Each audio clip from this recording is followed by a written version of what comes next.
पाँव पे खड़े हो जाओ, अब हमें हमारी बेइज्जती अब नहीं होनी चाहिए।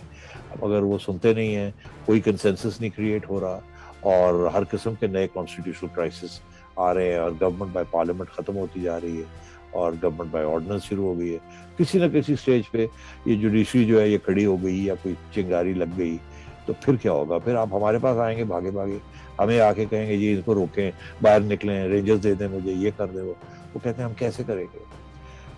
तो अब मेरा ख्याल है इसकी वजह से उन्होंने सोचा कि हम थोड़ी सी अब अपने आप को भी बचाएं और जनरल फैज़ को ये जो डायरेक्ट अटैक आ रही है इनको इससे हटाएं।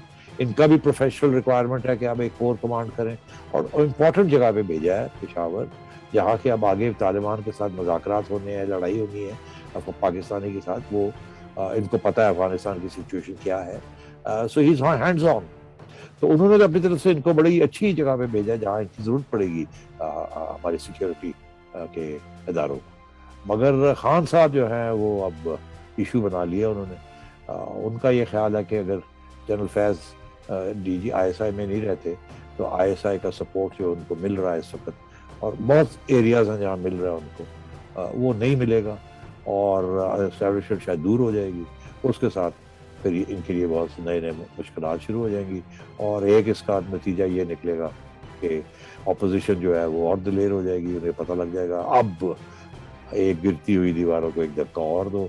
और ये जो मरियम ने जो बात की है जिस दिन ये सारे फैसले हो रहे थे, तो उनका ये ख्याल है कि मरियम को भी दलेरी जो आई है, इतनी बड़ी ज़बरदस्त किस्म की ब्रेव और सॉलिड अटैक आई है और वो अटैक डायरेक्टली जनरल फैज़ के ऊपर आई है, तो शायद इनको कुछ पता चल गया था या इनको उकसाया जा रहा है या इनको ही स्मेलिंग द कॉफी।